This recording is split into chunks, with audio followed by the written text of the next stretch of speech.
오늘은 아주 소중한 분 모셨어요.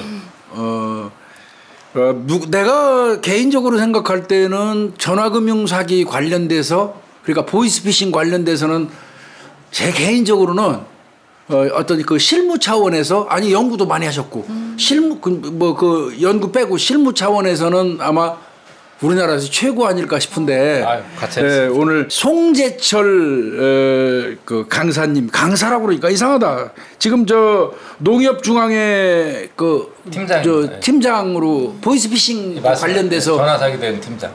전화 사기 대응 팀장. 네, 맞습니다. 얼마 전에 내가 그 뭐처럼 그 농협 방송에서 이 농축 어민들 보이스피싱 당하지 말라고 이제 방송 섭외가 와서 같이 갔더니 우리 송 팀장 와가지고 같이 했거든요. 너무 많이 아시고 사례도 풍부하시고 그래서 이거 안 된다. 우리 유튜브에도 우리 사건을 해도 반드시 모셔가지고 우리 구독자님들 이거 좀 보셔야 되겠다 이런 생각이 들어서 진짜 어렵게 모셨는데, 지금 출근했다가 그냥 벼락치기로 지금 오신 거예요? 예, 뭐 출장 달고 왔습니다. 네, 우리 송 팀장님 한마디 하고 들어가죠 뭐. 예, 사실 아까 우리 김복준 교수님도 말씀하셨지만 그 MBS에서 10부작으로 MBS가 농협 방송이죠. 한국 농업 방송, 농협 방송이 아니라 농업 방송인데 그쪽에서 보이스피싱 예방을 위해서 10부작으로 이렇게 제작을 했는데 제가 사실은 그 섭외하신 분들 보고 깜짝 놀랐거든요. 제가 평소에 김복준 교수님 너무 존경했는데 권일영 교수님도 그렇고 이런 분들하고 같이 이렇게 출연할 수 있어갖고 너무 정말 영광이었는데, 그날 또 교수님께서 우리 유튜브에 한번 출연해달라 그래서 저는 솔직히 그냥 지나가는 말씀으로 인사치레겠구나 했거든요. 난 빈소리 안 해요. 이렇게 진짜 불러주셔가지고 너무 영광입니다. 아니죠. 와주셔서 저희가 너무 감사드리고요. 하여튼 오늘 아마 우리 구독자님들 송 팀장님이 이야기하시는 보이스피싱 관련된 얘기를 잘 새겨 들으시면 절대 피해 안 당할 것 같다는 생각이 들거든요. 서서히 좀 설명해 줘야 될 것 같은. 네, 저희가 그 보이스피싱이 뭔지는 아마 다 아실 겁니다. 보이스피싱이 몰라서 당하시는 분은 없어요. 근데 이것이 피해자는 많은데 사실상 예를 들어서 교수님이 뭐 다 아시는 내용이지만 저한테 실수로든 아니면 뭐 속아서든 저한테 만약에 10만 원을 보냈다 제 계좌로, 그러면 법적으로 이게 제 돈이거든요. 제가 자발적으로 돌려주지 않는다면 교수님께서 저를 상대로 부당이득금 반환 청구 소송을 해야 돼요. 근데 이제 보이스피싱 피해자들이 뭐 수천만 원 당하신 분들이야 소송을 하겠지만 뭐 대출 사기나 아니면 이제 조그마한 금액을 사기당하신 분들 같은 경우는 소송을 포기하는 사례가 많았거든요. 그러다 보니까 이거 사회적 문제가 된 거예요. 그래서 이거를 2011년도 9월 30일 날 특별법이 이제 시작이 되죠. 그때 당시에는 이제 전기통신금융사기 피해금 환급에 관한 특별법이었어요. 이게 뭐냐면 제 통장에 있는 우리 교수님의 돈을 소송 절차 없이 돌려줄 수 있는, 그러니까 제 통장에 있는 거를 이제 채권을 소멸시키는 거예요. 제 통장에 있는 돈이 채권이거든요. 그거를 이제 특별법으로 제정을 해서 공포해서 시작을 한 겁니다. 그거를 그 바탕으로 해서 전기통신금융사기 특별법을 바탕으로 해서 이제 모든 이제 특별법상 이제 금융회사라고 하는데요. 일반 우리가 알고 있는 은행원들, 그 다음에 이제 우리 농축협이나 새마을금고나 뭐 여기가 전부 다 이제 금융회사예요. 금융회사 직원들이 이 특별법에 근거해서 이 업무를 하고 있고요. 이제 전에도 방송에서도 말씀드렸지만은 피해자 입장에서는 가장 중요한 게 내가 피해를 당했을 때, 사기를 당한 걸 인지했을 때 그 다음에 취해야 될 행동이거든요. 그러면 제일 먼저 112에다 신고하라고 말씀하셨죠, 우리 교수님께서도. 그게 맞습니다. 왜냐하면 이 특별법은 만약에 교수님이 제가 사기 계좌인데 제 계좌에 100만 원을 보냈는데 이거를 찾아가기 전에 지급정지를 해야지만 이걸 돌려받을 수가 있지, 사기 계좌에 남아있는 돈을 소송 절차 없이 돌려주는 제도일 뿐이거든요. 그러다 보니까 신속하게 피해를 인지하고 신고를 하는 게 제일 우선이에요. 근데 이제 여기서 그 모든 걸 다 지급 정지를 해주는 게 아니고, 이제 이거를 이제 요즘에 모르시는 분들 때문에 이런 게 좀 안타까운 게 많은데, 재화의 공고 또는 용역의 제공 등을 가장한 행위는 이 전기통신금융사기에서 제외가 됩니다. 뭐 예를 들어가지고 개인 간 사기라든가 인터넷 쇼핑몰 사기, 그다음에 이제 많이 하고 있는 전자상거래 그 사기나 뭐 조건 만남 이런 것들은 그러니까 보이스피싱에 의한 게 아니면 지급정지 안 된다는 거죠. 겁니다. 예. 오로지 보이스피싱만 된다는 거죠. 그렇죠. 일반 사기는 일치 안 된다는 거 아니에요? 지금으로서는 그렇습니다. 이 법 자체가 보이스피싱을 사실은 그런데 이제 중고 거래 같은 거 요즘 많잖아요. 많죠. 예. 그 무슨 야채 마켓 그거 네. 맞습니다. 거기에서 저 중고 상품권 뭐 이런 거 가지고 사기 많이 있잖아요. 엄밀히 얘기하면 그것도 보이스피싱하고 수법이 거의 비슷하거든요. 수법은 거의 같죠. 그럼에도 불구하고 일단 돈 주면 지급정지 신청해봐야 안 통하잖아요. 그렇죠. 그거는 예. 보이스피싱이 아니기 때문에. 맞습니다. 예. 예. 근데 그럼에도 불구하고 뭐 사실은 이게 보이스피싱이 아님에도 불구하고 이 특별법을 악용해 가지고 이제 뭐 그 개인 간 사기나 이런 것도 보이스피싱 당했다라고 허위 신고하시는 분들도 사실은 있어요. 근데 안 통하지. 있는데 유선으로 일단 신고한 뒤에 3영업일 이내에 서면 신고를 해야 되는데 서면 신고의 기준은 이제 경찰에 가서 피해자 진술을 해야 됩니다. 근데 경찰 앞에 가서까지 이렇게 뭐 대담하게 거짓말 하실 분들은 많지 않을 거기 때문에 할 사람은 해요. 예, 그래도 물론 하시는 분들도 있긴 있어요. 근데 여기서 좀 하나 저기 할 게 저희가 안타까운 게 뭐냐면 이게 참 그 이분들 정체를 제가 솔직히 잘 모르겠지만 이게 어떻게 보면 범죄거든요. 인터넷 불법 도박 하시는 분들이 엄청나게 많아요. 예. 예. 진짜 엄청나게 많습니다. 생각보다. 근데 불법 이분들을 불법 도박에 이용되는 계좌를 또 귀신같이 찾아내요. 이분들이 허위 신고 하시는 분들이 찾아내서 거기에 뭐 5만 원, 10만 원씩 입금한 다음에 보이스피싱 당했다. 지가 도박하려고 입금한 거 아니에요? 아니 이건 협박용입니다. 협박하려고 드는 거예요. 5만 원이나 10만 원을 넣고 나 보이스피싱 당했다, 메신저 피싱 당했다라고 신고를 해버립니다. 그리고 나서 도박 사이트 운영자한테 돈을 뜯어내요. 이게 딱 이해가 안 가실 텐데. 아니 그건 도박 사이트 운영하는 놈 새끼는 당해도 괜찮잖아요. 근데 이제 저희는 사실은. 아니 근데 이제 그 도둑놈 등을 치는 거구나. 예, 근데 중간에 이제 낀 거는 사실은 이제 우리 금융회사 직원들이거든요. 한쪽에서는 특별법에 의해서 지급정지를 했으니 지급정지 안 받아줄 수도 없고 또 한쪽에서는 이거 허위신고인데 왜 받아주냐고 난리치고 그런데 지급정지를 당했다. 만약에 제 계좌를 교수님이 보이스피싱으로 신고했다 그러면 제 계좌에 대한 지급정지 당연히 되죠. 그렇죠. 그러고 난 다음에 제 주민등록번호로 된 모든 은행의 비대면 거래가 정지됩니다. 이게 가장 무서운 거예요. 비대면 거래가 정지되기 때문에 불법 사이트 도박 운영자는 더 이상 금융 거래를 할 수가 없는 거죠. 그 새끼는 이제 더 이상 도박금 뭐 챙길 그렇죠. 수도 없네. 맞습니다. 네. 그러다 보니까 이 사람들한테 협박이 먹히는 거예요. 아이고 상줘야 되는 거 아닌가요?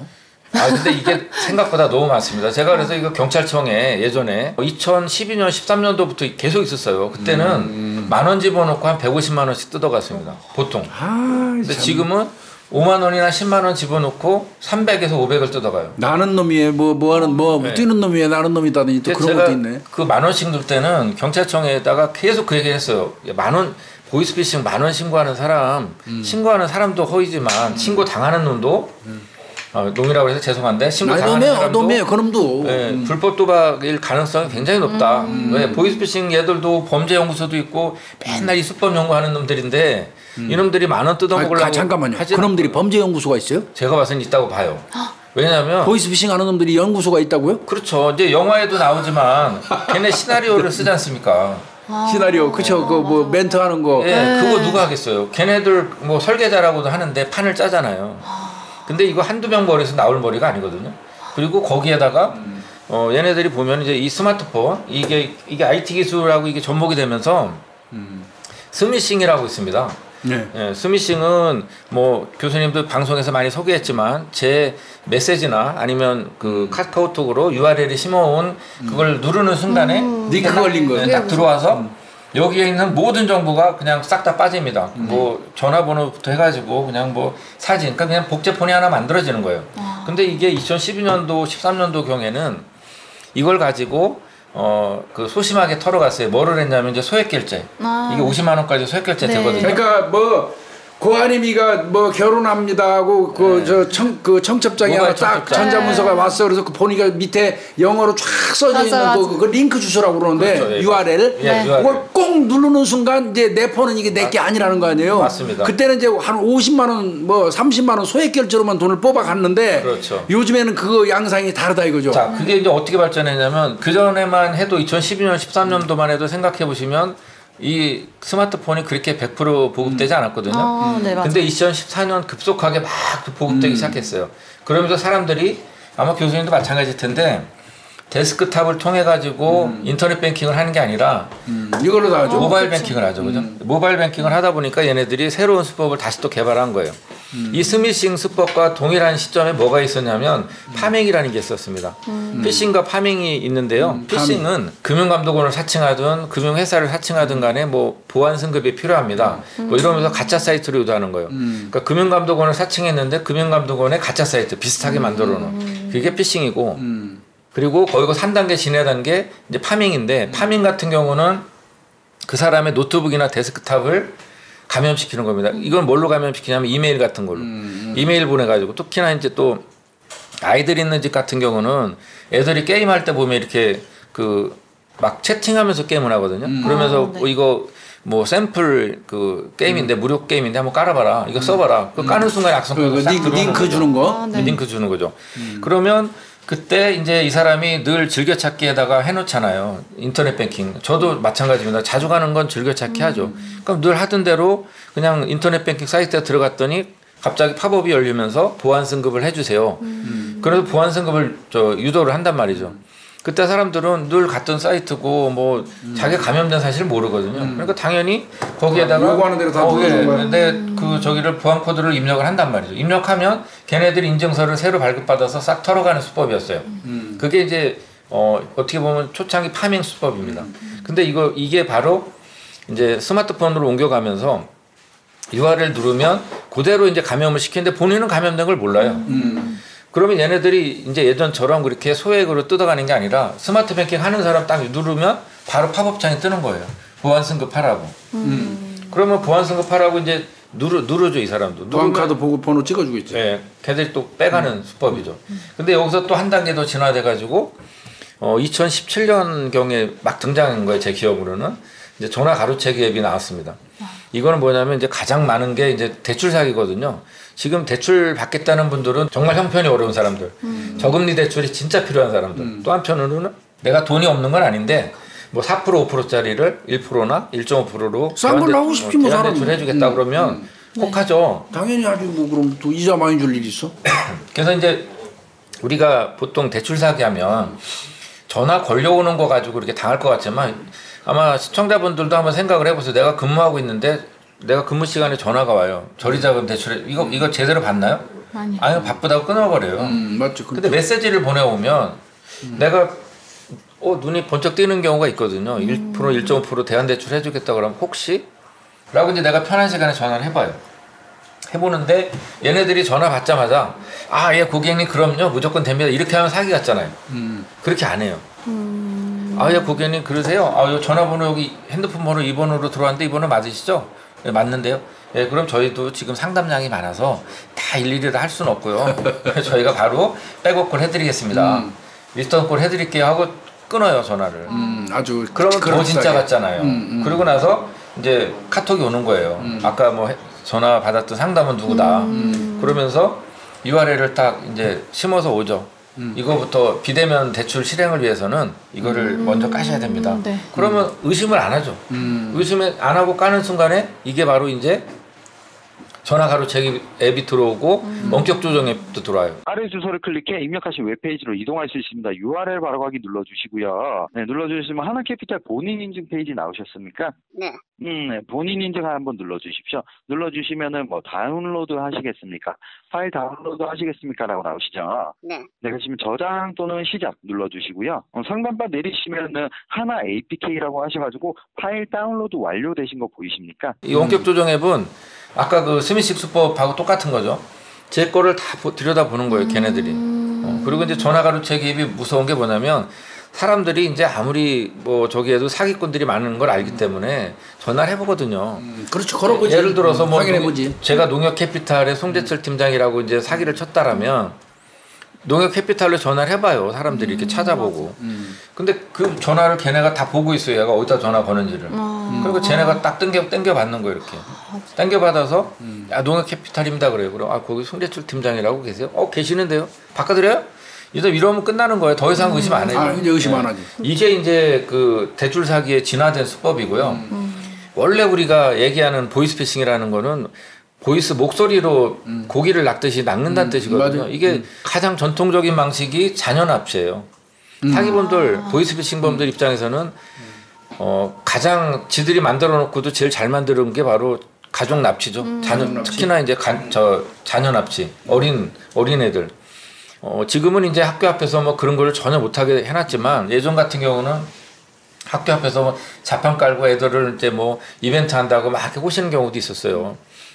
근데 여기에 이제 스마트폰 공짜로 준다고 해가지고 이벤트 한다고 자판 쫙 깔아놓으면 아이들은 이게 기가 다 발바닥에 있거든요. 이게 크면은 이제 머리로 올라가지만 애들은 궁금한 걸 못 참아요. 그러면 야 뭐지 하고 막 뛴단 말이에요. 뛰어가지고 아저씨 이거 뭐예요? 그러면 야 이거 이벤트 저 응모하면은 너 스마트폰 공짜로 준다? 진짜요? 그럼 해봐. 너 줬어. 그러면 얘가 지 이름, 반번호 이름 다 쓰고 엄마 아빠 이름 다 써요. 전화번호까지. 근데 걔네들이 그걸 보고 이제 뭘 보냐면 응모하는 애 중에 옷 입은 걸 보는 거예요. 옷 입은 거. 저는 보니까 잘 사는 애들. 네, 좀 노스페이스 잠바 입고 뭐 잘 딱 보니까 있는 집이에요. 그럼 이제 걔를 타겟으로 전화를 한단 말이에요. 근데 예전에는 전화해가지고 막 욕하고 막 협박하고 메시지 보내고 문자 폭탄 보내고 그래가지고 핸드폰을 끄게 만들었지만 요즘 뭐 초딩들이 어디 그런가요? 욕하면 같이 따라 갈걸요 아마? 겁이 없어요. 그러니까 얘한테 수법을 바꾼 거죠. 전화해가지고 이제 야 너 아까 저 이벤트 응모했잖아. 너 당첨됐어. 그래요? 그래도 어차피 수업 시간이잖아 이제 그지? 그러면 수업 시작할 테니까 핸드폰 30분만 꺼놔야 그래야 우리가 이거 개통할 수 있거든. 그럴듯하거든요. 그럼 어차피 꺼놔요. 그럼 이제 꺼놓고 이제 그렇죠. 새거 받을 욕심에 네. 그 사이에 이제 부모한테 전화하죠. 이제 자녀하고의 그 연락은 끊긴 거예요, 그죠? 부모님이 전화하고 해도 못해요, 얘한테는. 그럼 전화해가지고 만약에 박사님 같으면 안 당할 건가 하면 교수님 생각을 해보세요. 딱 전화해갖고 예를 들어서 제가 이제 제철이라고 합시다. 이제 저희 부모한테 전화해가지고 제가 초딩인데. 전화 딱 해가지고 당신 아들 제철이 말이야 어느 학교 몇 학년 몇 반이지 오늘 노란 노스페이스 잠바 입고 나왔지 이렇게 얘기하면 그렇지, 거기서 안 당할 방어가 어딨나요? 그건 100%야 100%. 그냥 성취되지지. 그쵸. 거기다가 이제 목소리 녹음해서 들려주는데 당황하면 그 목소리 다 똑같이. 거긴데 이제 얘네 통화할 때 보면 이제 애가 뒤에서 울어요. 엄마 살려주세요. 맞아. 조용히 막 그 발로 차는 소리 들으니 이게 정신이 없는데 이게 내 목소리인지 알 수가 없죠. 맞아. 당황해. 이게 이제 그 전통적인 그 자녀 납치였고요. 이 동생이 마지막으로 엄마 목소리 한번 듣고 싶다 해가지고 전화했다. 전화한 게 잘못됐네. 그래서 제가 어떻게 하면 됩니까? 네가 그러니까 저희 엄마랑 제가 어떻게 하면 됩니까? 네 엄마랑 네 동생 살리고 싶으면은 아저씨가 원하는 걸 해주든가. 그러니까 원하는 게 어떤 건데요? 원하는 게 돈이야. 얼마 정도 원하시는데요? 돈 500이 필요된다. 애 때리지 마, 애 때리지 마. 일단 건들지 마. 칼 대지 마. 몸에 칼 대지 마. 근데 지금은 어른들 그 애들한테만 저 자녀 납치하는 게 아니라 어르신들을 대상으로 해가지고 60, 10대 어르신들한테 전화하면 애들이 다 컸잖아요. 30, 40대잖아요. 근데도 자녀 납치가 돼요. 왜냐? 당신 아들 사채 썼다. 사채. 네, 못 갚아서 우리가 데리고 있는데 돈 빨리 준비 안 하면 장기 이거 떼갖고 팔아버리겠다. 또 한편으로는 뭐라고 하냐면 당신 아들은 되게 성실한데 바보같이 친구 보증 잘못 써가지고 그 친구는 도망가고 우리가 당신 아들 연대보증이니까 내가 잡아놨는데 당신 아시죠? 연대보증이면 채무자하고 똑같은 거 빨리 돈 준비 안 하면 목숨 없어요. 이거를 어디서 들어볼 수 있냐면 보이스피싱 지킴이라고 사이트에서 치시면요 금융감독원이 이렇게 운영하고 있는 그 경찰청하고도 협업해서 같이 하고 있는 보이스피싱 지킴이 있어요. 거기에 그는 목소리라고 있습니다. 네. 그거 보시면은 얘네들이 목소리는 서로 조금씩 달라요. 하지만 그 읽는 그 스토리는 똑같습니다. 그렇지, 써준 거 대본대로 할 거 아니야, 그 새끼들도. 또 이제 검사 사치 아마 우리 저 아나운서님 같은 경우 주로 타겟이 20대 30대 네. 여성분들 검사 사칭하는데 당할 뻔했어? 그러니까 처음에 네, 그렇죠, 경찰이 전화가 와요. 그래가지고 막 되게 막 험상궂게 하면서 지금 인천에 어느 범죄 현장에서 제 통장이 발견됐다 이러면서 저한테 은행 뭐뭐뭐 당한 사람 얘기니까 들어봐야겠네. 그래서 은행 무슨 은행 통장이 있냐 막 하고 뭐 여기 범인이랑 무슨 관계냐 이러면서 저한테 그러니까 막 경찰은 막 이렇게 막 뭐라고 해요, 채찍을 막 해요. 그럼 막 혼내서 손이 쏙 빠지게 하는 거야. 처음 혼내고 그 다음에 갑자기 검사가 전화를 받아요. 지금 와서 생각하면 말이 안 되는데. 바꿔주는 거야, 검사한테? 네, 갑자기 검사가 전화를 받아서 어떻게 형사가 거기다가 같이 근무를 하냐. 마무리는 그러니까요. 검사가 하는 거예요. 네, 그래서 검사가 되게 약간 좀 당근을 살짝 주면서 아 근데 이렇게 협조를 안 하시면 무슨 뭐 검찰에 출석해야 된다 막 이러면서 겁을 줘요 되게. 그래서 어떻게 했어? 근데 너무 연기를 잘하니까 제가 은행까지 말한 거예요. 아 제가 뭐 무슨 은행 있고 했는데 아무리 생각해도 좀 이상한 거예요. 근데 연기를 진짜 어마어마하게 잘해요. 진짜 거의 배우 수준으로 잘해가지고 그때는 완전 혼이 나가니까 몰랐는데 이렇게 검색을 해봤어요. 그 와중에. 근데 번호가 똑같은 거예요. 그 검찰청 번호랑. 그래서 이게 뭐지 했는데 아무래도 이상해서 찾아보니까 사례가 있더라고요. 그래서 끊어서 다행히 사기는 안 당했는데 통장은 다 알려줬어? 그래도 멘탈이 어디 있는지는 알려주고 저런 거는 멘탈이 강한 거예요. 아, 그래요? 그러니까 여기서 이제 한 줄 더 떠가지고 보통 이제 얘네들이 거기서 또 진화해가지고 이제 아까 말씀하신 대로 연기 잘한다 그랬잖아요. 네. 키나리오 피해자가 수백 명이에요. 그러니까 한두 번 해가지고 돈 들어오잖아요. 걔네 입장에서는 신나는 거예요. 그놈들이 자신감이 붙으니까 막. 근데 이제 만약에 소글자 한번 보세요. 전화를 딱 해가지고 만약에 우리 이제 아나운서님한테 전화를 했어요. 이런 이제 대기업 다니시는 분들 많이 당한대요. 전화해가지고 여보세요. 이제 처음부터 검찰청이라고 그래요. 근데 검사라고 안 하죠. 그러면 안 속잖아요. 검찰청 수사관이라고 그래요. 네 맞아. 여보세요. 아 여기 저 서울 동부지검의 뭐 송대철 그 수사관인데요. 검찰 수사관인데요. 그러면서 당신 말이야 저 우리가 지금 대규모 그 수사를 하고 있는데 개인정보 유출 수사를 하고 있는데 당신 이름에 그 통장이 만들어져 가지고 벌써 여기 저 피해자가 100명이 넘어요. 그리고 당신 이름으로 지금 신용카드도 만들어져 가지고 이거 아마 막 쓰여질 텐데 당신한테 뭐 연락 안 가요? 막 이래요. 그러면서 바짝 졸지 그럼. 그러면서 뭐라 그러냐면 당신이 지금 이게 피해자인지 아니면 얘네한테 그 개인정보를 팔아서 대포 통장을 양도한 사람인지 공범인지 공범인지 우리가 판단이 안 선다. 당신 근데 중요한 건 그게 아니고 당신의 개인정보가 다 이미 유출됐기 때문에 당신 이름으로 된 예금 언제든 다 빠져나갈 수 있다. 본인과 연루된 명의도용 한 건이 저희 쪽에 접수가 돼서요.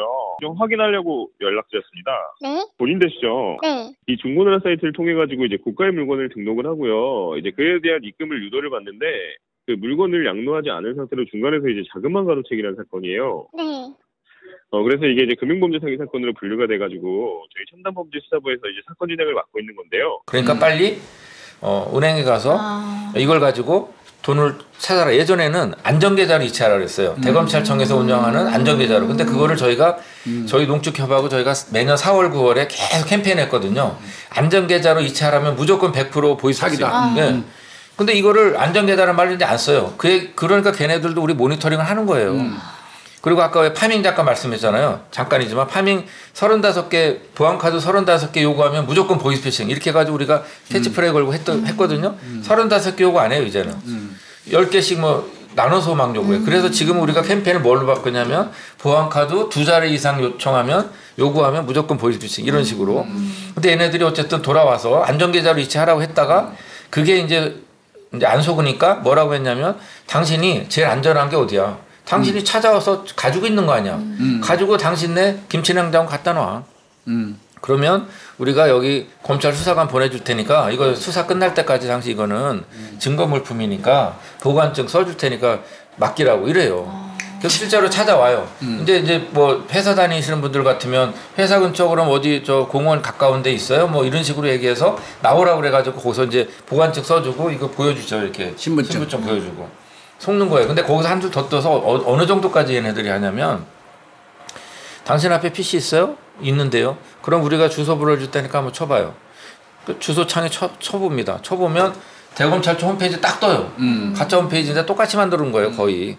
그래놓고 거기다가 당신 이름하고 주민등록 전체를 한번 쳐보라 하든가 아니면 생년월 앞자리만 쳐보라 그래요. 다 이미 세팅해 놓은 거예요. 딱 쳤는데 예를 들어서 아나운서님 이름으로 여기에 뭐 사건 그게 딱 뜨는 거예요. 뭐 사건 뭐 전자금융거래법 위반 사건 해가지고 2021 뭐 이렇게 해가지고 사건 미치는 거지 뭐. 이거 보고 안 속을 사람이 어디 있어요. 근데 다행히 우리 아나운서님 멘탈이 강해서 바로 그거거든요. 끊어야 돼 일단 전화를 끊고 역으로 확인을 해야 되거든요. 근데 전화를 못 끊어요 대부분은. 맞아. 그리고 이거는 약간 뭐 가벼운 얘기일 수는 있는데 여성분들이 많이 당하는 이유가 뭐냐면 남자들은 전화 오잖아요. 일단 전화 오는 놈이 남자예요. 그거부터 기분이 별로 안 좋아. 바쁜데 이상한 소리 하면 그냥 끊어버려요 그냥. 에이씨 하고 끊어버려요. 근데 여성분들은 얘네들하고 통화를 하면 모성 본능이 있어가지고 당신이 그러면 대포 통장 만들어줘서 지금 피해자가 100명이다 그러면 못 끊어요. 어머 어떡하지? 막 이렇게 돼요. 그러니까 걔네들하고 1분 이상 통화하면 이제 그냥 가는 거예요. 아주 아나운서님 같은 분은 아주 드문 케이스예요. 이렇게 저희가 보통 이제 의심계좌 모니터링 하잖아요. 그러면 피해자 의심자하고 통화를 해야 되잖아요. 안 끊어요 전화를. 3-4시간을 안 끊습니다. 그러니까 이 사람이 어떤 경우는 부산에서부터 서울까지 오는 경우도 있어요. 돈 전달하러 그 맡기로. 그 사람은 그게 제일 안전하다고 생각을 하는 거예요. 근데 오는 동안 전화를 못 끊게 하니까 안 끊는 거예요. 근데 우리가 연락할 방법이 없잖아요. 김민수 검사 때문에 그 자살한 그 대학생 청년이 그렇게 했잖아요. 맞습니다. 그러니까 우리가 생각하는 것보다 상상을 초월하는 거죠. 이 보이스피싱이 수법이라는 게. 그 검사 사칭이 이제 그렇게 지금 유도가 되는 거고 거기서 이제 원격 조정에까지 이제 들어가 가지고 야, 네 정보가 혹시 바뀌었나 털렸나 안 털렸나 한번 확인해 볼 테니까 스마트 뱅킹 열어가지고 돈 좀 송금해 봐. 네 계좌나 아니면 우리가 불러주는 계좌로 10,000원만 한번 시범 삼아서 해봐라고 한다고요. 하면 이렇게 누르는 거 보여요, 걔네들이. 우리 왜 번호 보면은 1번 뭐 비밀번호가 1, 2, 3, 4 그러면 1번 누르고 누를 때 1번 보였다가 2번 누르면 별표 되잖아요. 그럼 자기가 뭐 누르는지 알아야 되기 때문에 이거는 어쩔 수 없어요. 근데 그 번호를 다 보는 거예요, 얘네들이. 원격 깔아놨으니까. 예. 보고 나서 그 다음에 한번 눌러보면 얘 거 다운시키고 그 다음에 얘들이 싹 송금을 해버렸던 거죠. 그러니까 이게 문제가 돼서 저희가 2019년도에 저희 이건 자랑인데 어떻게 보면 농협중앙회 상호금융이 제일 먼저 6월 달에 이걸 막아버렸어요. 무슨 말이냐면 사람들한테 아무리 설명해야 몰라요. 제일 확실한 거는 스마트폰에 어떤 악성 코드가 어떤 앱이 심어져 있으면 원격 조정 앱이 심어져 있으면은 스마트 뱅킹 자체를 그냥 강제로 끊어버리는 거예요. 더 이상 진행을 못하게. 완벽하죠 이렇게 되면. 가능한 거예요 그게? 네, 가능하죠. 그렇게 해서 그렇게 했고요. 하고 나니까 이제 시중은행까지 다 같이 금감원에다 얘기해가지고 싹 다 그렇게 조치를 한 겁니다. 아이고 잘했네. 그러니까 사기범들하고 우리하고 이게 계속 그런 싸움이 진행이 되는 거예요. 그러니까 지금은 이제 이건 없는데 문제는 뭐냐면 원격 조정 앱을 한 걸로 애들이 하는 게 아니라 이제는 그 사람으로 하여금 본인이 직접 하게 만들어요 이제는. 검사 사칭해가지고 막 이제 완전히 사람을 마비시켜놓고 이성을 마비시켜놓고 이제 어떤 예를 들어서 인증서 재발급 받거나 뭐 하면은 인증번호 불러주라고 나오잖아요. 그런 것까지도 피해자가 사기범한테 다 불러주게끔 만드는 거예요. 시나리오를 쫙 짜가지고. 그리고 이제 최근에 또 유행하고 있는 가장 심각한 수법이 이제 자녀 사칭 메신저거든요. 우리 방송했던. 진짜 많아. 이건 아직도 근절이 안 되고 있어요. 워낙 좀 복잡한 내용이라. 일반 제가 댓글도 봤습니다. 일간지에서 그걸 시리즈로 내고 있더라고요. 그래서 내고 있는데 신분증 하나 찍어서 보냈을 뿐인데 돈이 다 인출됐다 그랬더니 댓글에 쭉 봤어요 제가. 이해를 못하는 거죠 일반인들은. 이거 말이 되냐 이거. 설명을 해주세요. 은행이 잘못한 거다 이렇게 하는데 자 어떻게 되느냐면 딸이라고 해요. 네. 실제로 아빠한테 전화해가지고 메시지 보내가지고 딸인 것처럼 해가지고 실제로는 딸이 아니죠. 딸인 것처럼 해가지고 딸 거를 먼저 해킹을 하고 하는 수도 있고요. 그렇지 않고 마구잡이를 하는 애들도 있는데 딸 스마트폰을 해킹했다면 뭐 거의 훨씬 더 많이 당할 가능성이 높은데 일단 안 한 걸로다가도 만약에 그냥 해볼게요. 얘네들이 이제 엄마 뭐 나 스마트폰 고장 났는데 제가 엄마 이름으로다가 문화상품권 온라인 문화상품권 구매하려고 하는데 회원가입을 엄마 이름으로 좀 해야 되겠어. 그래 뭐 그렇게 하지 뭐 딸이 해달라는데 못 하겠어요? 좋아 그럼 뭐 해야 돼? 그러면 엄마 저 신분증만 사진 찍어줘. 그래서 엄마 신분증 찍어가지고 딸한테 오늘 보낸 거죠. 네, 그 카카오톡으로 보내준 거예요. 근데 그때 전화는 딸 거예요? 딸 게 아니죠. 딸 거 고장 났다고 거짓말. 남의 거라고 그러면서 내게 고장 나서 지금 남의 폰으로 지금 엄마한테 하는 거라 이거죠? 네, 그런 경우도 있고요. 이 닉네임을 딸 이름으로 해가지고 해서 보내는 경우도 있어요. 근데 어쨌든 그렇게 해서 사진을 찍어서 보내게끔 만드는 거죠. 엄마가 이제 보냈어. 네, 딸한테 이제. 네. 보내면 그 신분증 사진을 가지고 스마트폰을 알뜰폰을 개통을 합니다. 그 신분증으로? 네. 그렇지 신분증만 있으면 휴대폰 개설할 수 있잖아. 그러니까 그게 문제라는 거예요 저는. 근데 어쨌든 그게 현실이니까 되고 있죠. 그러면 신분증 들고 있죠. 스마트폰 피해자명으로 들고 있어요, 그죠? 네. 그러면 이걸 가지고 비대면 계좌 개설하는 거예요. 비대면 계좌 개설을 하는데 비대면 계좌 개설할 때 신분증 거기 보면 얘네들이 앞뒷면 찍어서 보내라고 하거든요. 발급일자 그거를 갖고 검증을 해요. 신분증 발급일자. 네. 그 영상 통화하는 게 아니거든요. 영상 통화하는 게 제일 확실해요, 사실은. 근데 그거는 뭐 그걸 하려면 뭐 인원도 더 많이 필요하고 뭐 돈도 많이 들어가겠죠. 근데 그것까지는 아직 안 되고 있는 걸로 알고 있어요. 그래서 비대면 계좌를 그걸로 만들는 예, 만들죠. 만들면 이제 그 다음에 이제 오픈뱅킹 가입을 해버리는 거예요. 오픈뱅킹 가입을 하면 이 사람 명의로 다른 은행에 모든 거 있는데 다른 계좌도 많을 거 아니에요. 많죠. 그러면 그거 비밀번호를 모르잖아요, 사기범도. 근데 몰라도 상관없어요. 왜냐하면 이미 개설한 비대면 통장의 비밀번호는 지들이 만든 거 아닙니까? 이것만 가지고 오픈뱅킹 가입을 해버리면 이걸 갖고 다 끌어올 수가 있어요. 그러니까 통장의 비밀번호와 오픈뱅킹의 비밀번호는 별도로 놓는 거예요. 따로 놓는 거예요. 그러니까 저 통장 비밀번호 몰라도 저 통장에 있는 돈까지 끌어올 수 있는 거죠. 그러니까 이거네. 신분증을 보내주니까 그 신분증으로 휴대폰을 개설하고 그렇죠. 그 신분증과 휴대폰을 가지고 가서 은행에서 비대면으로 그 계좌를 하나 만들고 계좌를 만드는 그렇죠. 비대면 계좌를 만드는 거죠. 그렇죠. 갈 필요 없는 거죠. 안 가고 만드는 거니까. 그렇죠. 예. 만드는 다음에 그걸로 오픈뱅킹을 또 그렇죠. 비대면 하나 만드는 거. 비대면으로 오픈뱅킹을 만들고 오픈뱅킹을 만들면 그거 하나만 있으면 나한테 속해있던 모든 은행 거를 다 통제할 수 있는 거니까. 맞습니다. 예. 그래서 싹 뽑을 수 있네. 예.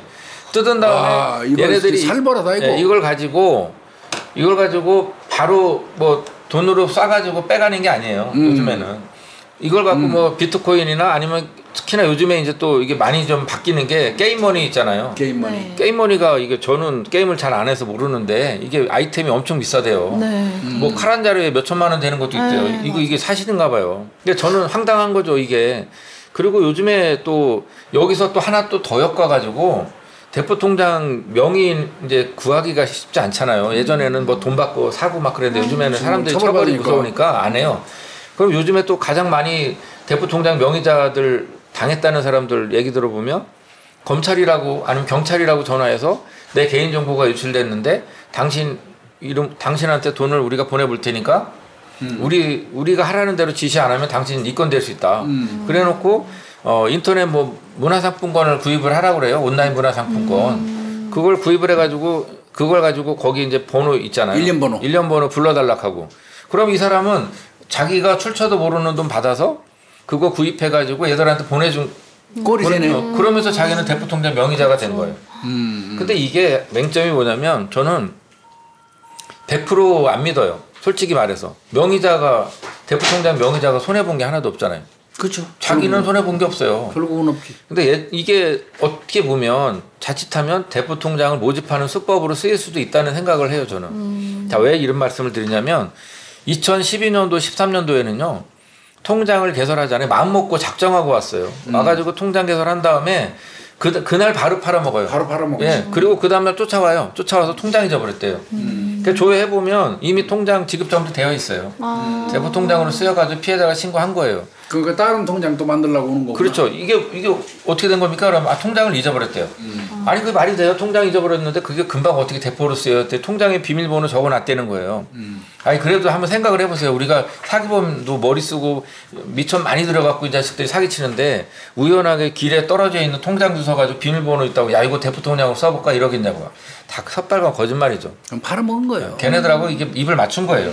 예, 그렇게 처음엔 그렇게 했어요. 그러다가 뭐 대학생들 상대로 또 노숙자 했다가 그 다음에 대학생들 옮겼다가 주부분들 했다가 그 다음에는 또 경로당 같은 데 가셔가지고 어르신들한테 몇 명 꼬셔가지고 100만 원씩 주고 통장 만들어 오라 그랬어요. 그러면 진짜로 통장 만들어 가니까 100만 원 주거든요. 그러니까 소문을 내는 거예요. 야야 어르신들끼리 야 김가야 이가야 그러면서 진짜로 만들어줘? 진짜야. 그러고도 단체로 걔네 봉구차 타고 와가지고 만드는 사례도 있었어요. 실제로. 그리고 저희가 이제 저쪽 천호동 쪽에 저희 강동농협 그 지점이 있었거든요. 로데오 지점이라고. 근데 있었는데 거기서 이제 밖에서는 안 보이지만 우리는 안에서 다 보이거든요. 그러면 밖에서 줄 서 있는 애들이 보여요, 실제로. 예전에 그랬어요. 야, 1번 준비 들어가. 그럼 막 들어가서 통장만 만들려고 그래. 그럼 우리가 막 물어봐요. 근데 지네가 공부 안 한 거 물어보면 머리 긁적거리고 나가는 거예요. 통장 안 만들어주니까. 그러면 그 계좌 모집책이에요, 걔가. 야, 에이씨, 2번 다시 네가 들어가, 2번. 이런 식이었던 거예요. 대놓고. 그때는 그랬어요. 2012년도에는. 그리고 그랬을 때가 우리가 대포가 제일 많았을 때입니다. 근데 얼굴에 나 대포 통장 만들러 왔어요. 써놓고 오는 놈이 어딨어요. 그냥 온단 말이에요. 대포 통장이 별거 아니에요. 그냥 예를 들어서 교수님이 통장 만든 걸 제가 사기쳐서 제가 쓰면 그게 대포인 거예요. 개설한 사람과 쓰는 사람이 다른. 그러니까 이걸 예전에는 돈 받고 팔았다고 하지만 지금은 여러 가지 이유로다가 자기도 모르게 대포 통장 명의자 되는 경우도 실제로 많이 있습니다. 그 대표적인 게 이제 이 대출 사기 속아가지고 그 다음에 지금 말씀드렸던 오픈뱅킹. 오픈뱅킹에서 만약에 제게 다 털리잖아요. 하지만 제 통장은 사기범들이 마음대로 핸들링할 수 있어요. 그럼 여기다가 다른 피해자들 돈 들어오게 해갖고 또 중간계좌로서 또 빼갈 수가 있습니다. 막 돈 뿌리는 중간계좌 역할을 할 수가 있어요. 근데 그 오픈뱅킹을 해놓으면 다른 계좌까지 다 컨트롤할 수 있는 거 이거는 막아야 되는 거 아닌가요? 근데 자, 사업상 것 때문에 그러나 금융 때문에 오픈뱅킹을 주도를 하는 건 은행이 주도한 건 아닌 걸로 알고 있습니다. 이건 이제 우리 뭐 금융 선진 어쩌고 해가지고 그 한 가지 예로 비대면 거래 개설도 뭐 다 지나갔으니까 얘기지만은 금융위원회에서 주도를 했어요. 사실 비대면 거래 같은 거 하면 안 돼요. 그 비대면 계좌 개설을 저희 대포 통장을 그 막아야 되는 입장에서 보면 이거 진짜 위험한 거거든요. 그러면 누가 봐도 창구에서 만들어도 그렇게 까다롭게 해도 대포를 파는데. 그러니까. 하지만 뭐 흐름이 그 선진 뭐 금융 해가지고 하니까 막을 방법은 없었고. 그다음에 또 인터넷 뱅킹 중에 다계좌 이체라는 게 있습니다. 일반인들이 한번 교수님도 뭐 만약에 교수님 사업주고 뭐 하면 한 번에 쓸 수도 있을지도 모르겠지만 한 번에 10계좌로 송금할 일이 있나요? 아유. 근데 10계좌로 송금할 수 있는 게 다계좌 이체인데 사기범들이 엄청 잘 써먹어요. 피해금 딱 빼가지고 10계좌로 딱 쏴버리는 거예요. 그냥 피해금을 한 방에. 한 번 쏘면 10계좌로 빠지기 때문에 그냥 피해금 싹 빠지는 거죠. 근데 이건 물론 뭐 사기 피해 일부일 수도 있지만 현실이 이렇단 얘기예요. 오픈뱅킹을 사용해서 편리한 사람도 분명히 있겠죠. 아, 그렇죠. 혜택 보는 사람도 있을 건데 그 하나 가지고 자기 통장 전체 컨트롤할 수 있으니까 좋긴 근데 좋죠. 지금 사기범들이 가장 잘 써먹고 있는 거예요. 좀 비약하자면. 근데 그 오픈뱅킹 할 때 원래 본인 확인 절차가 있잖아요. 그 절차를 그럼 알뜰폰으로 하는 건가요? 아니면? 이미 그 사람 피해자 이름으로 폰 개통도 됐고 비번도 지가 통장까지 하니까 만들었으니 그냥. 의심할래 할 수 없죠. 자 그리고 여기서 한 줄 더 떠서 네. 이제 알뜰폰을 개통까지도 안 해요. 바로 그냥 해버립니다. 뭐냐면 원격 조정에 심어서 엄마가 폰을 들고 있지만 사기범들이 원격으로 조정하는 거예요. 엄마 폰 갖고 있는 거나 마찬가지. 그래가지고 그걸 갖고 비대면 계좌 개설하는 거죠. 그래서 지금 이게 세 가지 중에 하나는 막아야 돼요. 제가 봤을 때 어떤 거라든 알뜰폰을 아예 신분 확인 안 하고 해주지 못하게 하거나. 저도 이거 얘기했어요. 금융위원회 그때 회의 갔을 때 아니 대포 통장만 가지고 자꾸 말씀하시는데 대포폰은 왜 안 막냐 이거. 본인 안 가면 만들어주지 말아야죠. 대포폰이 가장 대포폰, 대포차, 대포통장이 가장 문제인데 일단 그게 일단 있고요. 두 번째는 비대면 계좌 개설할 때 영상 통화하면 그럴 일이 없겠죠. 얼굴 보고 하면. 맞아요. 물론 걔네들이 뭐 신분증을 사진을 찍은 걸 받아서 다시 출력까지 해서 사진까지 내 본인 걸로 바꿔치기 그렇게까지도 할 놈들이지만 그렇게 해서 쉽지 않죠. 한다면 그러면 영상 통화도 비껴갈 수는 있겠지만 현재 시점에서는 영상 통화하면은 다 걸려요 걔네들도. 그러니까 비대면 계좌 개설해 줄 때도 영상 통화는 해야 된다. 예, 적어도. 그거 하면 제일 베스트인데 그게 뭐 시스템상 쉽지는 않을 거예요. 물론 사람도 한참 더 뽑아야 될 거고요. 세 번째가 그러면 좋다 이거예요. 비대면 개설한 거를 가지고 오픈뱅킹에 가입하는 시점만 24시간만 막아보면 어떻겠냐. 아, 24시간 동안만 일단 피해가 들어와서 못 빠져나가게. 그렇죠. 피해자가 아무리 정신이 좋은 방법이네. 없어도 24시간이면 내가 사기당한 걸 알거든요. 그래가지고 신고 들어오니까. 그렇죠. 예. 아, 그 좋은 방법이네. 아니 꼭 그 오픈뱅킹을 비대면을 금방 개설한 계좌 갖고 꼭 해야 되냔 말이에요. 맞아. 그건 아니잖아요. 근데 누가 봐도 의심스럽잖아요. 패턴이. 그럼 그것만 막아줘도 전 좋다고 봐요. 아, 좋네. 첫 번째는 대포 통장, 대포 폰 만드는 거 직접 대면하게 하는 거. 그렇죠. 두 번째는 비대면 계좌 할 때 영상 통화라도 좀 해라. 세 번째 비대면 계좌 개설한 걸 가지고 오픈뱅킹 가입하는 거는 24시간 정도 그렇죠. 막았다가 실효가 있게 만들어라. 그렇죠. 예. 아, 그건 아니 뭐 기존에 그거 적극적으로 좀 주장 좀 하시죠, 그거. 예, 그거는 뭐 제가 뭐 방송에서도 이미 말씀드렸고 여기서 이렇게 말씀드리면 제가 할 수 있는 가장 강력한 걸 한 거라고 보고요.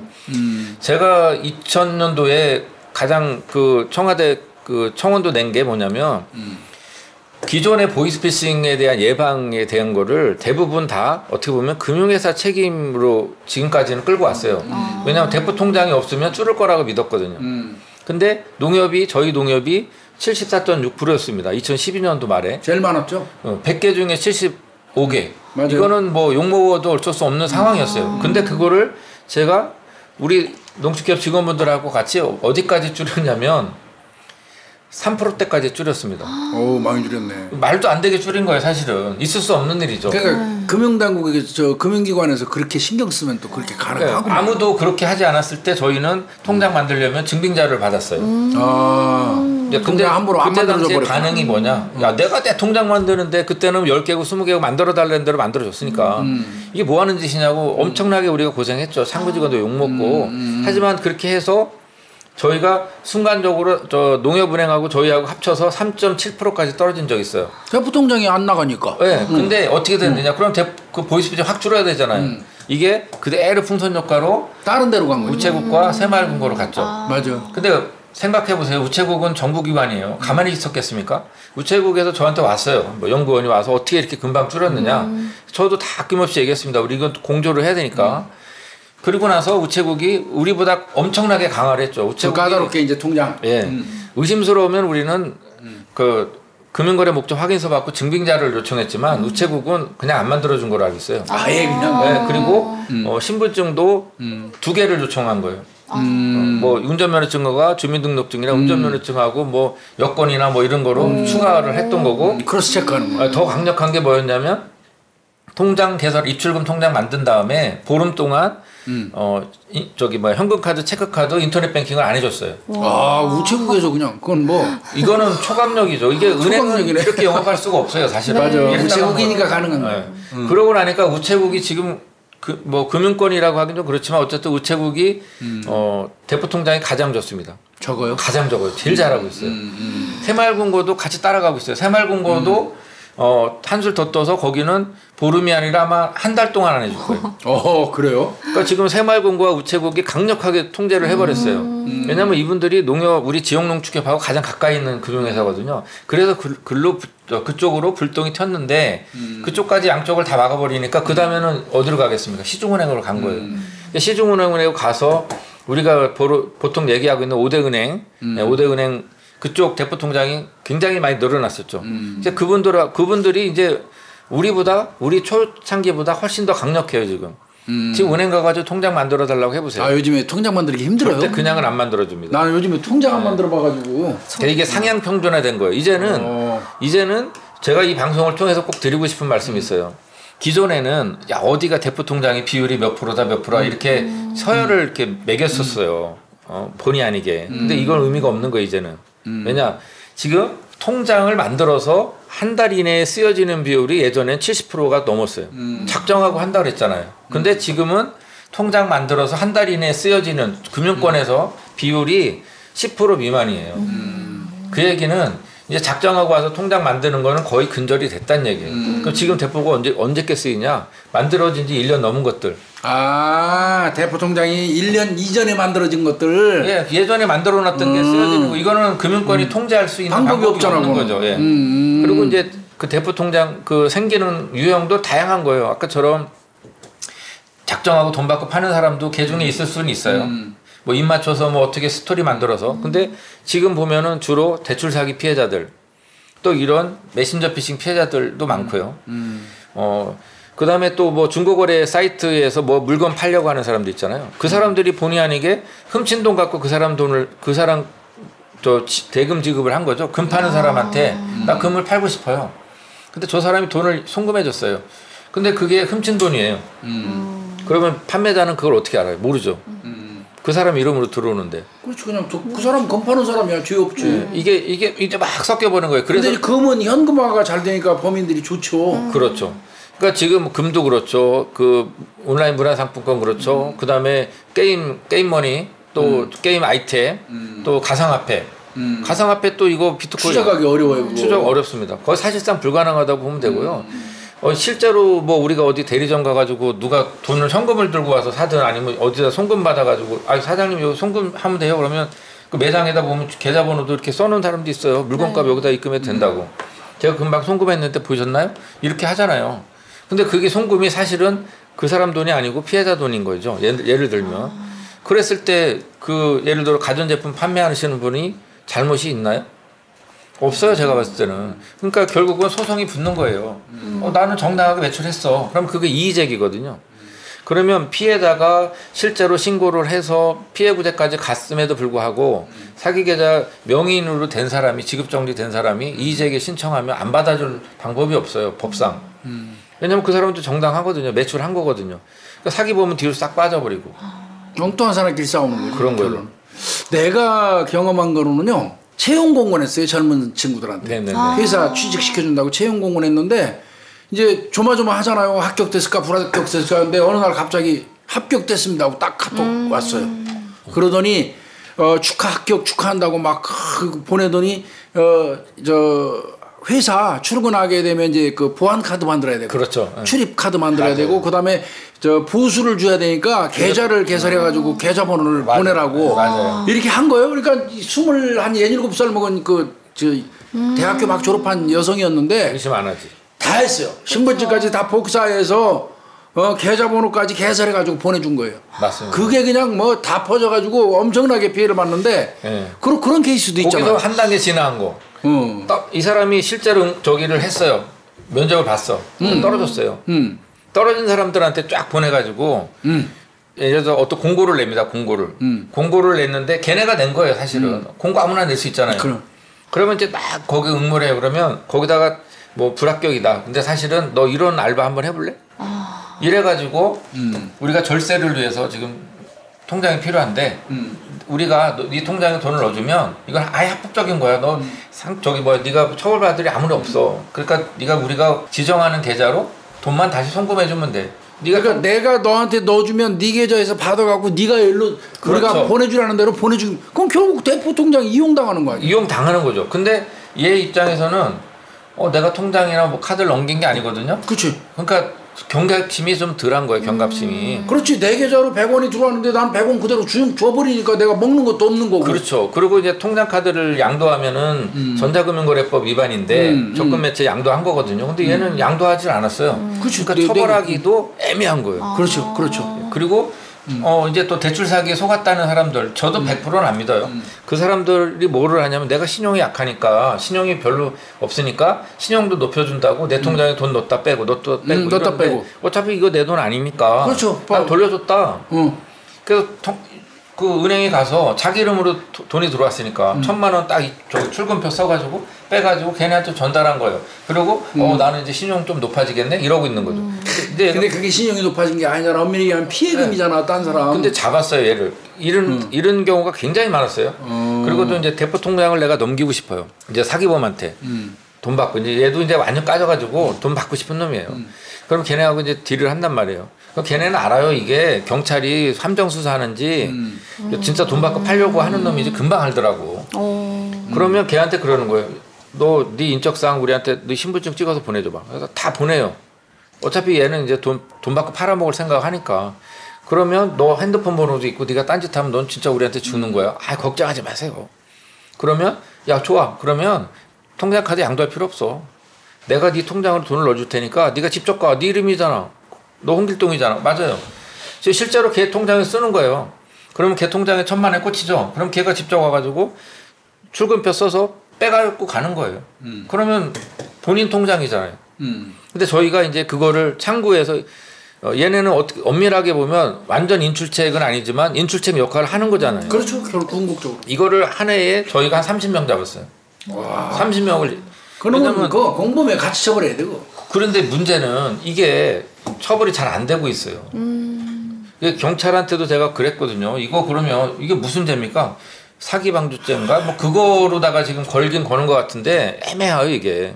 자기 방조? 일단은 그렇게 걸을 수밖에 없죠. 네, 그리고 이게 법원에서도 무죄 판결 나는 사례가 많은 걸로 알고 있어요. 왜냐면 그러니까 내 통장에 들어온 돈을 나 보내주기만 했기 때문에 내 통장을 빌려준 것도 아니고 그리고 고의성을 입증하기가 어렵잖아요. 예. 더럽네 그거 정말. 그러니까 어떤 형태로든 걔네들은 대포 통장이 필요하거든요. 지네가 드러나면 안 되거든요. 대포 통장이 없으면 사실은 사기 못하죠. 그렇죠. 지금 그렇기 때문에 점점 대포 통장을 구하기 어려우니까 아까 말씀드렸던 그 오픈 뱅킹 쪽으로 이제 완전히 발전한 거예요. 그래서 걔네들은 대포 통장 필요 없이 거기서 돈을 물론 그 누군가의 통장에 돈이 들어가겠죠. 근데 걔는 또 다른 뭘로 속였겠죠. 그래서 그 통장으로 가상화폐를 사거나 그래서 그걸 자금 세탁을 해버리는 거예요.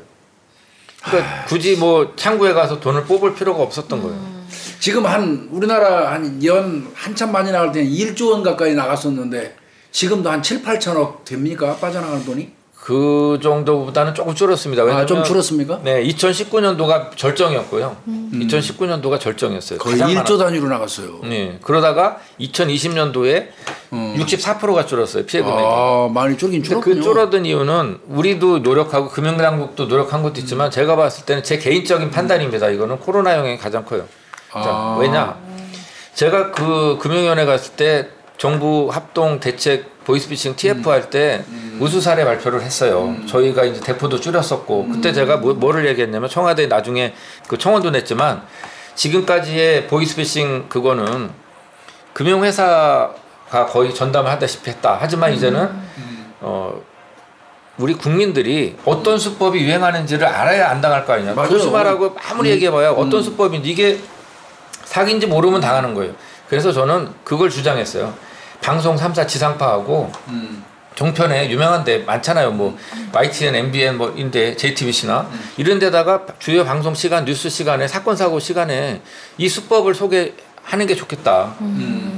걔네들도요. 이거 제가 뭐 범죄연구소라고 그랬지만 분명히 이거 엄청나게 머리 써서 싸매서 이거 만드는 거거든요. 그거를 우리가 딱 만들었을 때 방송에서 이 수법 딱 소개해봐요. 맥 빠지겠죠. 완전히 맥 빠지는 거죠. 그럼 또 다른 수법 또 만들어야 돼요. 물론 안 본 사람은 당할 수 있지만 계속 그런 식으로 저희가 걔네를 무력화시키면 많이 안 당하죠. 자, 근데 그때 무슨 말을 했냐면 우리나라는 제가 봤을 때 좀 나쁘게 말하면 보이스피싱 하기에 가장 좋은 환경입니다. 사기범들 입장에서는. 왜냐? 왜 그래요? 모든 콜센터가 지금 걔네들 콜센터가 중국에 있지 않습니까? 그래요. 근데 걔네는 우리나라 말을 할 줄 알아요. 연변 애들이 많이 했잖아요. 지금은 이제 뭐 국내 조직도 있고 가요. 여기서 글로 넘어간 놈들도 있지만 걔네가 우리나라 말을 할 줄 알고 한중일 역사를 거의 공유하고 있지 않습니까? 우리나라 그 정서를 잘 알아요, 걔네가. 그리고 발신번호 조작이 가능해요, 지금. 그거를 이제 전기통신사업법을 개정하면서 제 기억으로 2012년인가 13년도에 주요 기관 있잖아요. 우리 농협 같으면 1588에 2100번. 이 대표번호를 갖고 조작을 못하게 만들어놨어요. 너무 심각하니까. 정부기관에도 각 부처에 중요한 번호 있잖아요. 그런 거 가지고는 발신번호 조작을 못하게 만들었지만 그 외의 거는 발신 조작을 지금도 하고 있단 말이에요. 그리고 이제 경찰청이 지금 계속 그 변잡기 그 찾아내고 있잖아요. 유심칩 그 껴서 하는 거 잘하고 있다고 보거든요. GPS 찾으래. 예, 맞습니다. 근데 어쨌든 그 가장 좋은 환경에서 코로나가 딱 터지면서 뭐가 어려워졌냐면 사기범들이 중국에서 일로 넘어오면 무조건 자가격리 아니에요. 뭐 왔다 갔다도 자유롭지 못했지만 넘어오면 2주간 자가격리니까 어렵죠. 사람들도 잘 안 돌아다니죠. 그러니까 얘네가 수법을 그때 바꿨잖아요. 마스크 사기나 이런 중고 물품 사기 쪽으로 많이 바꿔서 마스크 사기는 엄청 많이 일어났던 걸로 알고 있고 보이스피싱 피해는 64% 줄은 건 맞아요. 확 줄었어요.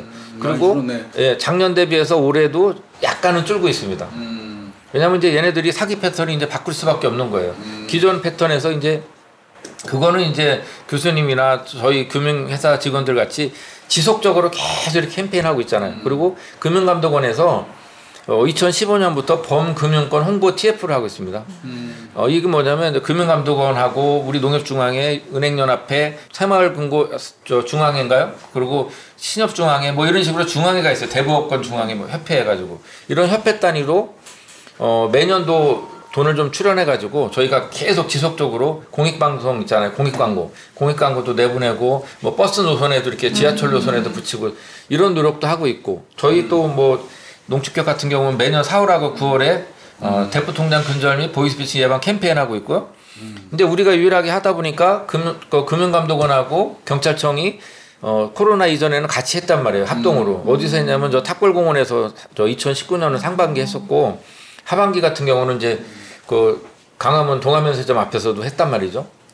근데 이렇게 하는 것도 효과가 분명히 있지만 더 효과가 좋은 게 뭐냐면 우리 지역농협 있잖아요. 지역농협은 다 알아요. 특히나 우리 아나운서 같은 분이 지역농협에 근무한다. 1년만 근무해봐요. 공인데 공인. 아, 쟤 누구네 딸인데 뭐 학교 다닐 때부터 뭐 공부도 잘하고 이쁘더니 시집도 잘 갖고 와요. 이미 나는 저분을 몰라도 저분은 나를 알아요. 그 정도로 그 지역에서 우리 지역농협 직원들의 그 영향력은 크단 말이에요. 근데 그분들이 나가서 전단지 돌리고 프랭카드 걸고 하면요, 이거 효과 있어요.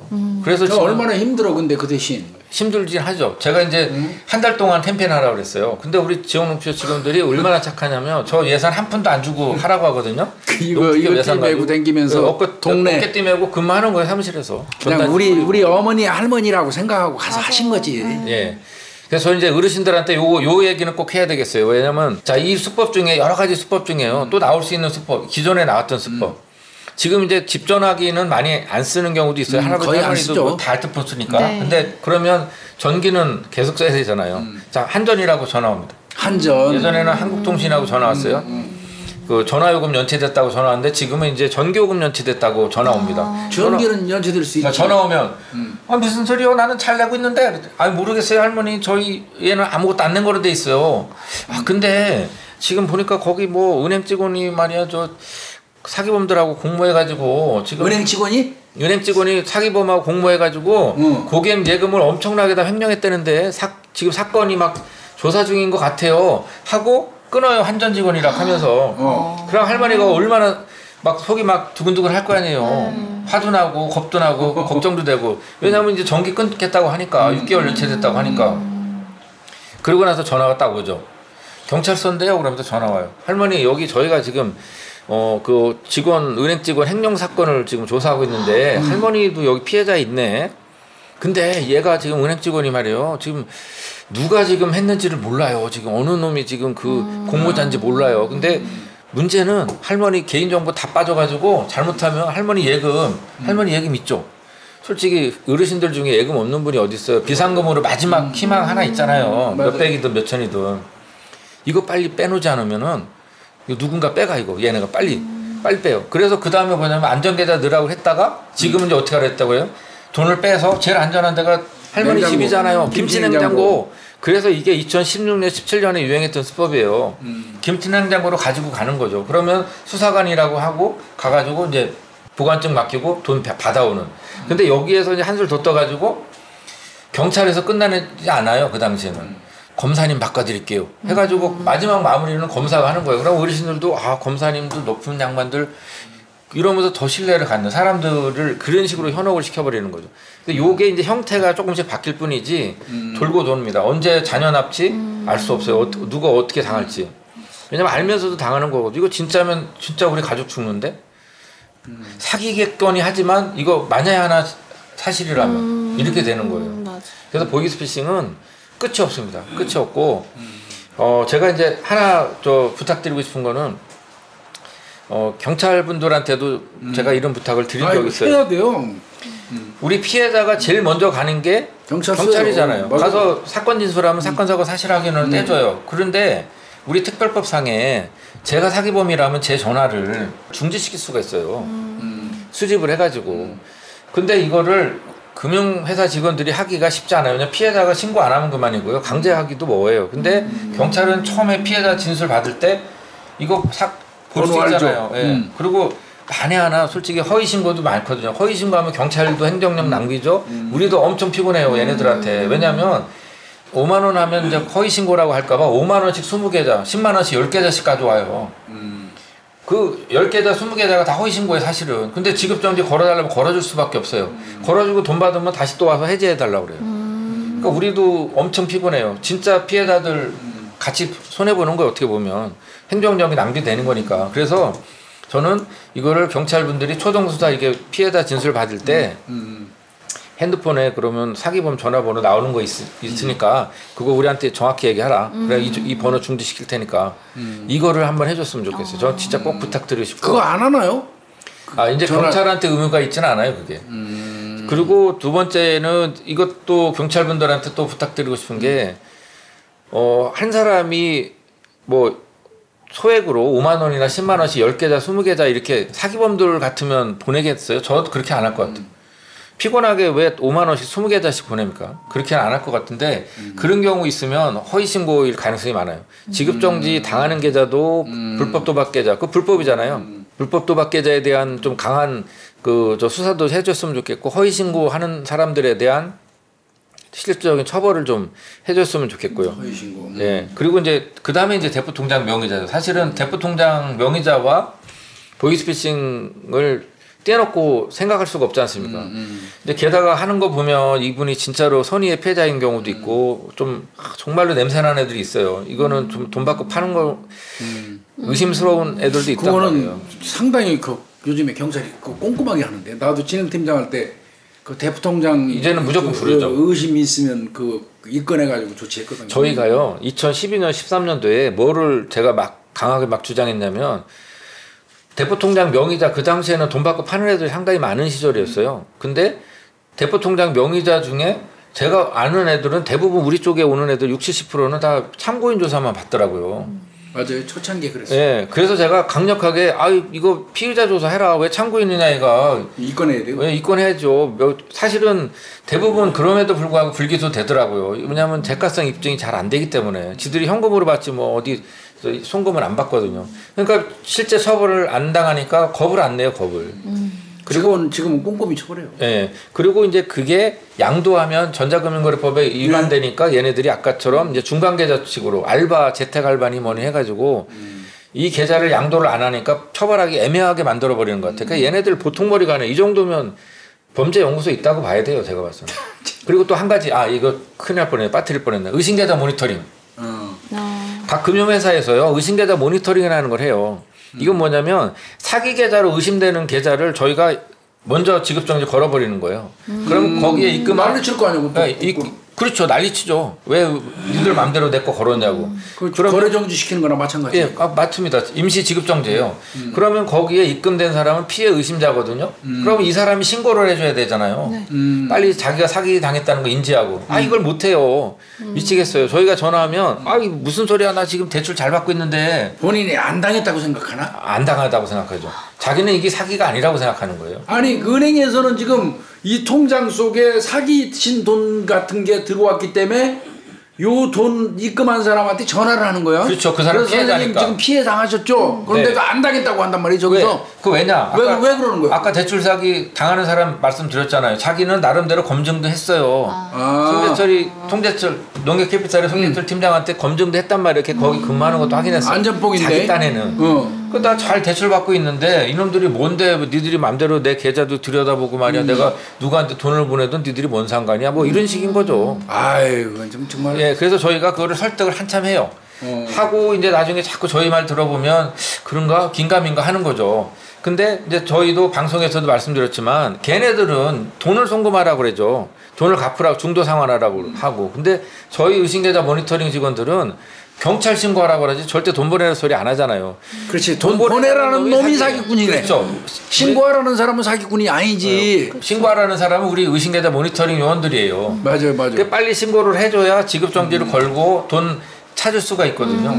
예. 그리고 지연인출제도는요. 여러분들 통장에 입출금 통장에 100만 원 이상 들어오면 30분 동안 자동화 기기를 통한 그러니까 ATM 있잖아요. 그것만 막는 거예요. 창구에 와서 빼는데 아무 이상 없어요. 그리고 이금융 있잖아요. 인터넷 뱅킹이나 모바일 뱅킹으로 돈 빼는 것도 지장을 안 받아요. 그러다 보니까 오로지 ATM기만 막아요. 그러니까 사기범들이 ATM기 가서 뽑으려면 30분을 기다려야 되니까 얘네들이 수법을 바꾸는 거예요. 지금 계속. 이금융 쪽으로 바꾸고 여기에서 돈을 바로 빼가는 게 아니라 그 자금 세탁을 해버리는 거죠. 게임머니나 가상화폐 쪽으로. 그러면 점점점 그 피해금 찾기가 어려워요. 결국은 제일 중요한 거는 안 당하는 거.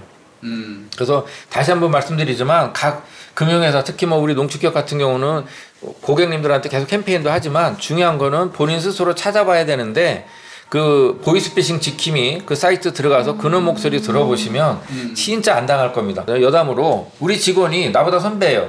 나름대로 똑똑한 직원 아닙니까? 우리 본부에 근무한다고 하는데 이 직원이 전화 왔어요. 야, 송 팀장 나 사기당할 뻔했어. 그래서 그게 무슨 자랑이라고 왜 어떻게 됐을 때 야 근데 말도 연변 말씨도 아니고 우리나라 말씨고 나 진짜 당할 뻔했어. 근데 어떻게 안 당했어? 그랬더니 자동화 기기 앞에서 돈을 보내려고 하면서 자기가 그랬더니 무의식 중에 아 근데 제가 농협 직원인데요. 이랬더니 그 중에 알아서 끊어버리더래요. 아 이거 농협 직원이 나 갖고 장난쳤구나라고 생각을 한 거예요. 그러니까 여러분들도 혹시라도 하다가 애매하잖아요. 그러면 나 농협 직원인데 아니면 은행 직원인데 아니면 우리 아들이 뭐 경찰인데 이런 식으로라도 해보세요. 정말 상상을 초월합니다. 이 수법 자체가. 그냥 눈치 딱 채셨으면 밥은 처먹고 댕기냐? 한마디만 하면 끊을 거예요. 내가 지금 보니까 대충 보면 이제 가장 기본적인 거는 어떤 뭐 스미싱이건 뭐 이제 그하고 비슷한 것 같은데 청첩이라든지 돌잔치 뭐 운운하면서 나한테 초대장이 왔어 카톡으로. 네. 그리고 그 밑에 영어 숫자로 조합돼 가지고 한 줄로 쭉 써 있는 거 그걸 링크라고 그러고 이제 맞습니다. 우리가 URL이라고 네. 얘기하는데 URL 주소 비서라고 그러죠. 그거는 누르면 안 된다. 이유야를 막느라고. 그건 누르지 마라. 그거 하나 좀 명심해야 될 것 같고, 그 다음에 신분증은 어떠한 경우도 통째로 복사해서 넘기면 절대 안 된다. 사진 찍어서 사진 찍어서도 보내서는 안 된다.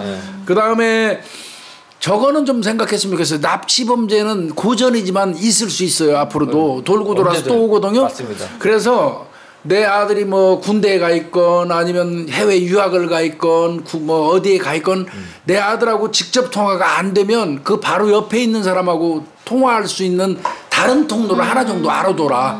그렇죠. 그거 좀 얘기하고 초등학생 싶고. 같은 경우는 자기 친구 친한 옆에 애들 친구라든지. 몇 가지 예. 알고 있어요. 전화번호. 그렇게 좀 알아뒀으면 좋겠다는 거 하나 이렇게 좀 설명드리면 될 것 같고요.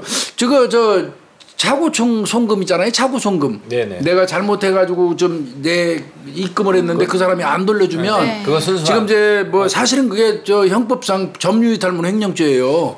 안 돌려주는 거는. 그래서 이제 고소하고 그러면 복잡한데 예금보험공사에서 아마 제가 알기에는 그거만 따로 처리해주는 창구가 있어요. 예금보험공사에서. 그래서 예금보험공사 사이트 들어가시면은 차고 송금. 차고로 송금한 거 도와주는 사이트. 은행에서는 이제 그거를 정확히 말하면 이제 작은 발언 요청이라고 합니다. 작은 발언. 네, 작은 발언 요청이지만 예. 예금보험공사에서는 하여튼 그 차고 송금 도와주는 그 시스템이 지금 구축돼 있거든요. 그렇죠. 예. 그거 혹시 있으면 우리 구독자님들 그 제가 이용하시면 이거는 좋습니다. 말씀드리기 처음에 제가 말씀드렸듯이 교수님이 저한테 보내면 법적으로 제 돈이라고 한 거는 이 특별법 제정한 취지를 설명드리려고 그럼요. 그런 거지. 그럼요. 이거 진짜로 안 돌려주면 처벌 받을 수 있어요. 처벌받는 거죠. 예. 정당한 이유 없이 자기 게 아닌데 그 돌려주지 않으면 그 기본적으로 그게 횡령이에요. 그렇죠. 그리고 한 가지 이제 법 처음에 할 때 이제 2011년도 9월 30일 날 전기통신금융사기 피해금 환급에 관한 특별법이었는데 지금은 피해 방지가 더 들어갔어요. 이게 2014년도 7월 29일 날 한번 개정이 됐는데 뭐냐면 대출 사기가 예전에는 이게 재화의 공급 또는 용역의 제공 등을 가장한 행위에 속하거든 사실은. 근데 이거를 대통령령으로 해가지고 포함시켰어요. 그러면서 2014년도 7월 29일 날 전기통신금융사기 피해 방지 및 피해금 환급에 관한 특별법으로 바뀌었습니다. 법은 정확하게 말하면 전기통신금융사기 피해 방지 및 피해금 환급에 관한 특별법이다. 근데 여기에 뭐 개인간 사기나 중고물품 사기 이런 거는 안타깝지만 대상이 안 된다. 아직까지는 현행법상. 지급정지되는 거는 저 보이스피싱만 되게 돼 있어요. 그런데 나는 맞습니다. 이거를 예. 나도 많이 올렸어요. 예. 보이스피싱이 융합돼 있는 사기, 그러니까 뭐 저 중고물품 사기라든지 섞여 있는 경우 있어요. 뭐 이런 거 있잖아요. 이런 것도 어떻게 보면 지급정지 시키는 거 네. 같이 포괄하게 법을 바꿔야 된다. 이제 얘기는 했었습니다. 방송에서도 그때 말씀드렸지만은 보이스피싱 사기범들이 중고물품 사기 쪽으로 많이 눈을 돌리는 것 같아요. 왜냐하면 사기 수법은 보이스피싱하고 똑같습니다. 그러니까 돈은 지연인 줄제도가 없잖아요. 그건. 그렇죠. 지급정지가 없으니까. 그러니까 뭐 어떤 식으로 하든 간에 입출금 통장에 100만 원 이상 꽂히면 무조건 30분 동안 자동화 기기를 통해서는 안 빠져나가는 건 맞아요. 네. 하지만 그건 이제 계좌에 대한 지급정지하고 별개인 거죠. 그렇죠. 아이고 뭐 오늘 쭉 우리 송 팀장님 얘기해 주신 거 그 내용 저 잘 숙지하고 있으면 그나마 피해 좀 덜 당할 것 같고, 난 뭐 사실은 보이스피싱 하는 놈들은요 그 외국에 가서 숨어가지고 국부 유출하는 놈들이야 매국노라고 생각하는 사람이에요. 맞아요. 더한 놈들이에요 정말. 정말 나쁜 놈들이거든요. 이런 놈들은 정말 용서 같이. 제가 보이스피싱 범들이 진짜 나쁜 이유는 부자와 가난한 자를 구분 안 해요. 그러니까 맞아요. 남녀노소를 안 가립니다. 하긴 또 부자한테 나쁜 짓 한다고 또 선처하는 건 아니지만 이게 왜 이런가 생각해 보면 비대면을 통해서 얼굴을 안 보고 가기 때문에 더 잔인해지는 거예요, 사람이. 맞아요. 천하의 죽일 놈들이고 이놈들한테는 가능하면 돌돌돌 엮어가지고 5인 이상 범단으로 해서 무기징역까지도 때리는 게 좋을 것 같아요. 그러면 많이 좀 근절될 거예요. 한번 걸리는 놈들 겁을 안 먹고 있어요. 제가. 형 몇 년 살고 나오면 또 그 짓 하거든요. 그래서 이거 아주 그냥 우리 사회에서 그냥 따로 딱 별도로 관리를 해버려야 될 그런 놈들이라고 생각이 들어요. 맞습니다. 예. 아 오늘 장시간 어떻게 보면 이거 중요한 그 실질적인 강의 좀 들었어요. 우리 송재태 영광입니다.